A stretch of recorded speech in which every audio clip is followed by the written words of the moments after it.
जी, अस्सलाम वालेकुम। वालेकुम सलाम। जी, ताहिर बिस्मिल्लाह। हुसैन शाह बात कर रहा हूँ जी, फतेहगढ़ से। जी शाह जी, जी आया ਨੂੰ बिस्मिल्लाह। क्या हाल चाल ਰੱਬ ਦੀ ਖੈਰ ਤੇ ਮਿਹਰ।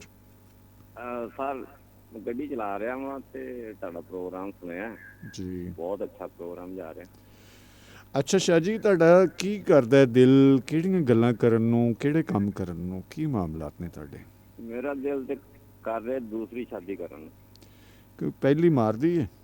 ਨਹੀਂ ਨਹੀਂ, ਉਹੀ ਹੈਗੀ ਏ। ਨਹੀਂ ਨਹੀਂ, ਮੈਂ ਕਿਹਾ ਤੁਹਾਨੂੰ ਮਾਰਦੀ ਏ। ਮਾਰਦੀ ਨਹੀਂ, ਹੂੰ। ਉਂਝ ਜ਼ਰਾ ਥੋੜਾ ਜਿਹਾ ਰੋਹ ਪਾਉਂਦੀ ਏ। ਅੱਛਾ, ਰੋਪ ਗੱਲ ਇਹ ਪਾਉਂਦੀ ਵੀ ਹੈ ਕਿ ਜਦੋਂ ਤੇ ਨਹੀਂ ਬੱਚੇ ਰੋਪ ਪਾਉਂਦੀ ਤੇ ਤੁਹਾਨੂੰ ਉਹਨੇ ਮਾਰ ਦੇਣਾ ਥਾਂ। ਤੁਸੀਂ ਰੋਪ ਤੋਂ ਡਰਦੇ ਹੋਏ ਕਰਨ ਲੱਗੇ ਹੋ ਦੂਜੀ ਸ਼ਾਦੀ।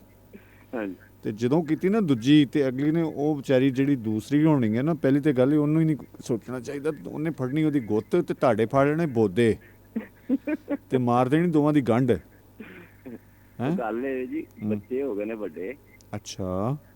ਤੇ ਉਹ ਕਮਾਉਣ ਲੱਗ ਪਏ ਨੇ ਪੈਸੇ ਬਹੁਤ, ਤੇ ਹੁਣ ਸਾਨੂੰ ਵੀ ਹੁਣ ਕੁਛ ਨਹੀਂ ਸਮਝੀ, ਸਾਰੀ ਉਮਰ ਕਮਾ ਕੇ ਅਸੀਂ ਖਵਾਇਆ। ਨਹੀਂ, ਇਹ ਗੱਲ ਕਿੱਧਰ ਗਈ?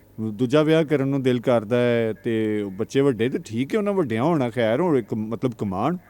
ਹਾਂਜੀ ਅਬ ਉਹ ਤੇ ਇਹ ਨਹੀਂ ਕਿ ਤੁਸੀਂ ਹਮੇਸ਼ਾ ਬੱਚਿਆਂ ਦੀ ਉਦੋਂ ਤਰਬੀਅਤ ਨਹੀਂ ਹੁੰਦੀ ਜਦੋਂ ਟਾਰਗੇਟਡ ਤੁਸੀਂ ਕਰਦੇ ਹੋ ਆਪਣੇ ਮਫਾਦਾਤ ਔਰ ਮਕਸਦ ਵਾਸਤੇ।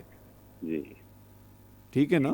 ਜੀ। ਬੱਚਿਆਂ ਦੀ ਲਾਈਫ ਹੈ, ਠੀਕ ਹੈ, ਉਹਨਾਂ ਨੂੰ ਜੀਣ ਦਿਓ ਜਿਵੇਂ ਜਿੰਦੇ ਪਏ ਨੇ। ਓਕੇ, ਨਹੀਂ, ਉਹ ਹਾਂ ਉਹ ਤੇ ਗ੍ਰੈਜੂਏਸ਼ਨ ਕਰ ਬੈਠੇ ਨੇ ਨਾ। ਤੇ ਠੀਕ ਹੈ, ਉਹ ਮਤਲਬ ਅੱਛਾ ਆਪਣਾ ਕਾਰੋਬਾਰ ਕਰ ਰਹੇ ਨੇ ਨਾ।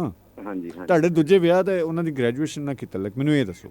ਤਲਕ ਇਹ ਵੇ ਕਿ ਉਹ ਬੇਗਮ ਜਿਹੜੀ ਹੈ ਨਾ, ਉਹ ਹੁਣ ਉਹਨਾਂ ਦਾ ਬਹੁਤਾ ਸਾਥ ਦਿੰਦੀ, ਮੈਨੂੰ ਪੁੱਛਦੀ ਨਹੀਂ। ਅੱਛਾ, ਮੈਂ ਸਾਰੀ ਦਿਹਾੜੀ ਗੱਡੀ ਚਲਾ ਚਲਾ ਕੇ ਥੱਕ ਜਾਂਦਾ ਵਾਂ। ਇੰਨੀ ਸਾਰੀ ਜ਼ਿੰਦਗੀ ਉਸ ਵਿਚਾਰੀ ਨੇ ਤੁਹਾਡਾ ਸਾਥ ਦਿੱਤਾ, ਤੁਹਾਡੇ ਬੱਚੇ ਜਵਾਨ ਹੋ ਗਏ ਨੇ। ਜੀ। ਕੁਝ ਖੁਦਾ ਦਾ ਖੌਫ ਕਰੋ ਸ਼ਾਹ ਜੀ। ਹਾਂ ਅੱਛਾ ਜੀ। ਹਾਂ, ਠੀਕ ਹੈ ਜੀ। ਕੰਪਰੋਮਾਈਜ਼ ਕਰੋ ਨਾ ਕੁਝ ਤੁਸੀਂ।